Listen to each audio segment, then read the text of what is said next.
आज कुछ लड़कियां बेपर्दा होकर के ना सरों पे दुपट्टा है, ना सीने पे दुपट्टा है, बिना दुपट्टा के बाजार घूमने जाती है। अगर किसी लड़की को बिना दुपट्टे के बेपर्दगी के साथ बाजारों में घूमते देखो तो समझ जाओ इसके बाप की तरबियत कैसी है, इसकी माँ की पाकीज़गी कैसी है, और इसके भाई की गैरत कैसी है, और इसके शौहर की मर्दानगी कैसी है। कुछ लोग लड़कियों को ही गलत ठहराते हैं, लेकिन मैं कहना चाहता हूँ लड़कियों को पर्दा करना फर्ज है, इस्लाम में ये जरूरी है। लेकिन याद रखना ये बिन्ते हव्वा है, हव्वा की बेटी है। ऐ लड़कों, तुम भी तो इब्ने आदम हो, तुम भी तो आदम के औलाद हो, तुम्हें भी तो चाहिए कि अपनी निगाहों की हिफाजत करें। सिर्फ लड़कियों की ही गलती नहीं होती है, लड़कों की भी गलती है। Hey there. Subscribe to my channel and also press this bell icon. मौजूद सामईन इकराम, अस्सलाम वालेकुम वरहमतुल्लाहि वबरकातुहू। मौजूद सामईन, आज कौन ऐसी बेपर्दगी है, कौन ऐसी बेहयाई है जो हमारे मुआशरे में नहीं पाया जा रहा हो।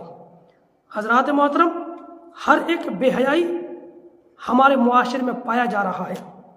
आज कुछ लड़कियां बेपर्दा होकर के ना सरों पे दुपट्टा है, ना सीने पे दुपट्टा है, बिना दुपट्टा के बाजार घूमने जाती है। हैरत की बात यह नहीं है कि जिस घर में मर्द नहीं है उस घर की लड़कियां बेपर्दा घूमती है। हैरत की बात तो यह है जिस घर की लड़कियां बेपर्दगी के साथ बिना दुपट्टा के अगर बाजार घूमती है, बाजारों में टहलती है, ये उस घर से आती है जिस घर में मर्द मौजूद होते हैं, जिस घर में बाप भी होते हैं, भाई भी होते हैं। याद रखना, औरत के लिबास को देखकर उसके बाप की तरबियत पता चलती है, उसके बाप की तरबियत पता चलती है, उसके माँ की पाकीज़गी पता चलती है, और उसके भाई की गैरत पता चलती है, और उसके शौहर की मर्दानगी पता चलती है। अगर किसी लड़की को बिना दुपट्टे के बेपर्दगी के साथ बाजारों में घूमते देखो तो समझ जाओ इसके बाप की तरबियत कैसी है, इसकी माँ की पाकीज़गी कैसी है, और इसके भाई की गैरत कैसी है, और इसके शौहर की मर्दानगी कैसी है। हजरात मोहतरम, याद रखना, मैं तो कहता हूँ कि लड़कियां जो बेपर्दा होती है उन्हें शर्म आनी चाहिए। बेपर्दगी के साथ जो बाजारों में घूमती है, बिना दुपट्टे के जो बाजारों में घूमती है, उन्हें शर्म आनी चाहिए। हजरात मोहतरम, ऐसे ही लड़कियां लड़कों के ईमान को खा जाती है, ऐसे ही लड़कियां लड़कों के ईमान को बर्बाद कर देती है।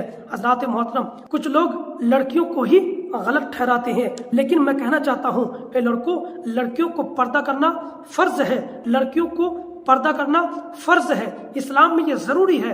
लेकिन याद रखना ये बिन्ते हव्वा है, हव्वा की बेटी है। ऐ लड़कों, तुम भी तो इब्ने आदम हो, तुम भी तो आदम के औलाद हो, तुम्हें भी तो चाहिए कि अपनी निगाहों की हिफाजत करें, तुम्हें भी तो चाहिए कि अपनी निगाहों को पाक रखें। हजरात मोहतरम, सिर्फ लड़कियों की ही गलती नहीं होती है, लड़कों की भी गलती है। आज नौजवान किसी लड़की की तस्वीर को देख करके, बेहयाई वीडियोस को देख करके उनका भी तन्हाइयाँ पाक नहीं है। हजरात मोहतरम, हम लड़कों को भी चाहिए कि अपने तन्हाई को पाक करें, अपने निगाहों को पाक रखें। याद रखना, इस निगाह से हुजूर का जलवा कैसे देख पाओगे, कल क़यामत के दिन इस निगाह से हुजूर को भी कैसे देखोगे, कि हमें शर्मिंदगी नहीं होगी। इस निगाह से हम लोग गलत चीज़ों को भी देखेंगे, और इस निगाह से फिर हम हुजूर को फिर कैसे देख पा सकेंगे, हुजूर को फिर कैसे देख सकेंगे। इसलिए हजरात, मैं कहना चाहता हूँ, ऐ लड़कों, हम जैसे नौजवानों से कहना चाहता हूँ कि हमें भी चाहिए अपनी निगाहों को पाक रखें, अपनी निगाहों की हिफाजत करें। याद रखना हजरात मोहतरम, लेकिन याद रखना निगाहों की पाक करना बहुत ज़रूरी है। आज हमारे नौजवान बाज़ारों में जाते हैं, हुजूर ने फरमाया सबसे बुरी जगह अगर कोई चीज़ है तो वो बाज़ार है, और सबसे अच्छी जगह अगर कोई चीज़ है तो वो मस्जिद है। इसलिए हमारे उलमा इकराम कहते हैं कि मुनाफिक है वो शख्स सबसे पहले बाज़ार में जाते हैं और सबसे आखिर में बाज़ार से घर वापस आते हैं, और इस नियत से जाते हैं कि वो गलत चीज़ों को देखे, लड़कियों की तरफ गलत निगाह डाले। हजरात मोहतरम, लेकिन याद रखना, मोमिन की पहचान तो ये है कि बाज़ारों में जाए तो फ़ौरन अपना जो सामान खरीदना हो वो लेकर के वापस आए। बाज़ारों में बिला वजह बैठा ना करे, बल्कि सबसे अच्छी जगह मस्जिद है। मोमिन की पहचान तो वो है जो مسجد میں سب سے زیادہ جاتے ہیں۔ حضرات محترم، اس لیے اپنے نگاہوں کو پاک رکھو۔